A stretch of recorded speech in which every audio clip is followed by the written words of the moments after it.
Hello everyone! Welcome to our vlog!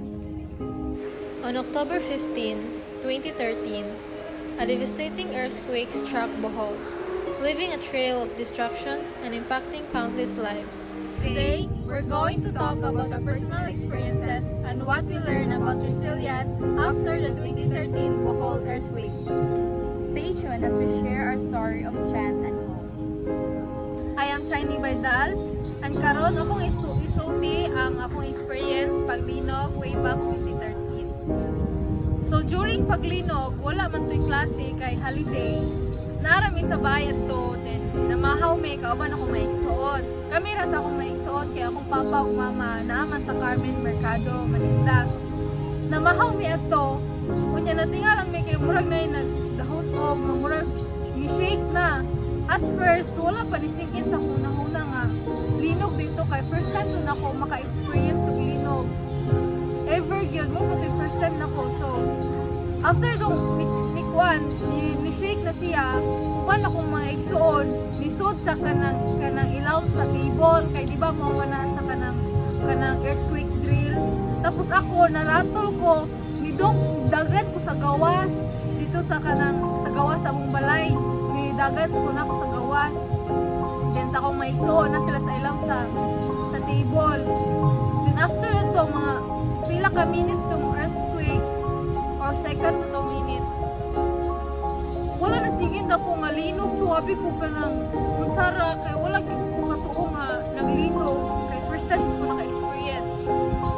Then after ito na mga aftershock kanang ako nabati ato emotionally.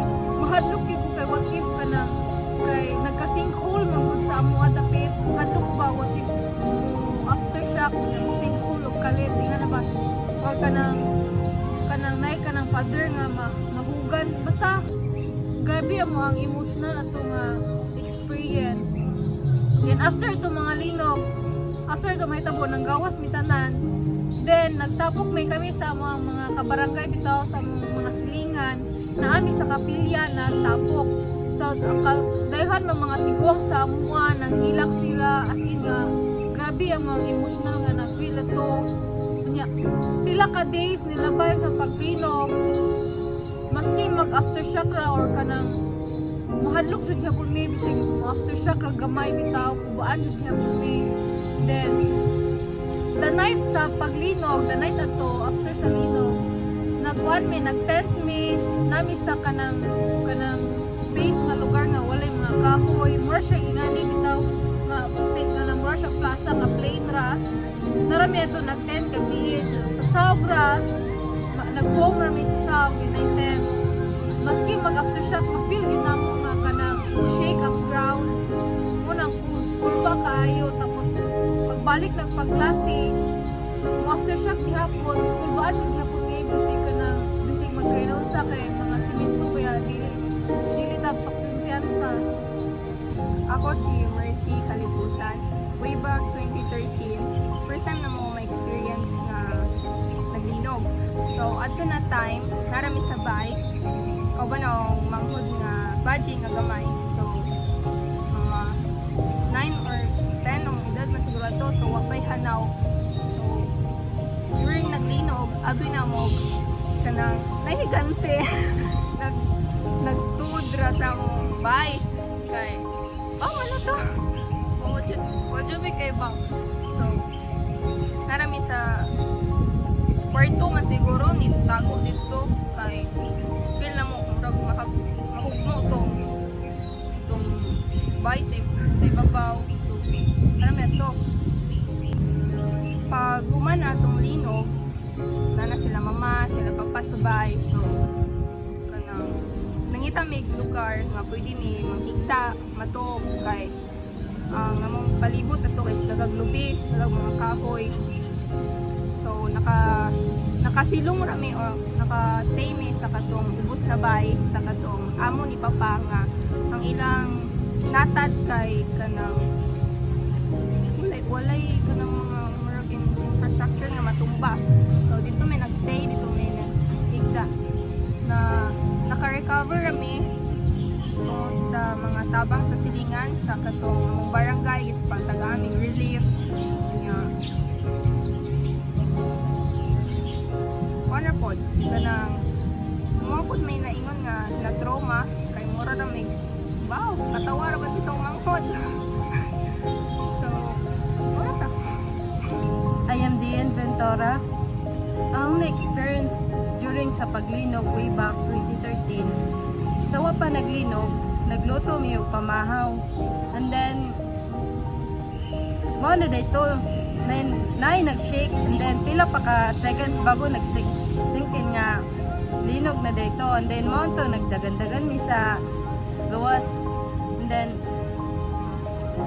naka-recover mi sa linog kay tungod sa pagtinabangay ng among mga silingan, like sharing our foods, then uban pa. Ako si Jessa sa Nagliba, so mauto pag linog time ato nangaon mi sa akong manghod para mi. Tas akong mama dito sa gawas kay nanilhig. Tas si mama nagsinggit sa mua nga pagawson mi kay naa daw linog. Tas medyo nihinay na ang shake. Moto nang gawas mi sa manghod kay arong save me. At dito na mis gawas nagtapok di mi matumbahan og mga hollow block or what else mga kahoy. May tungod sa among silingan nga magtinabangay mi, and then sa barangay po na mo naga-support ko doon sila gamay nga relief foods auto. Hi, ako si Christine Juligaw. Way back 2013, I experienced katong earthquake. Ingon sila nga kanang ang dagat kuno is ning saka na siya so ning evacuate mi sa Kugon Elementary School kay mao may kinatasan nga lugar jud para dili na maabot sa tubig kuno daw niya mo to nga. Pero pagkakon adto is kanang nanguli ra ko mi sa amua sa mong lugar niya dito mi nagtapok sa kanang walay kanang dako nga place nga walay kahoy para safety mi matog. Then kanang pagkakuan adto is every night nga maglindol jud siya is magpray jud me and kauban sa akong mga silingan niya na naka-survive me as sa tabang sa mga relief goods. Everyone, unsa man inyong maingon, unsa inyong ma-share natong tanan kung unsa inyong experience about sa linog way back 2013. Unsa inyong experience, unsa inyong pag-recover up, kanang naka-experience mo sa resilience, unsa inyong nakatunan about sa linog. Unsa inyong mo ma-share, Christine? Sa ako akay kanunay og pag-ampo say kuan kanang mga tao to kamar demonyo nagdakayo tungod sa murag bitaw kanang murag wala na kanang simba-simba ba nga na nya murag gisilton sa Ginoo. Yes. Dili to mag-ampo. Yes, kailangan siya itong pag-ampo. Isa dyan ang pag-ampo para maka-recover ta sa mga emotional nga na trauma ta sa paglinog. Imo ha, Mercy, saan man imo na experience? Tungod siguro sa family mas strong me bond na mo mas closer pa experience ni Victor sa tuwas maskin na ipanginawa na sa gawa sa baitik ka. Yes, guys. Ang family support, importante yun, no? Basta ka nang natin mag-ian ng problema. Importante yun ang family support na kuha ta sa maka-recover ta and about sa resilience. About sa kaniya, ano sa may ma-share about the experience mo sa resilience, kung saan yung pag-recover up sa linog way back 2013. Kami nag-share sa mga resources like sa mga foods, mga water, other essentials. Yes, importante yun ang kanang giving back to the community, no? Yes. Share dyan ng resources kay dili mo gutanan kanang syempre ito na-stop pa yung mga trabaho po na itong time kay na yung mga damage sa uban nga buildings so na-stop ang trabaho so importante yun ang magkayusa sa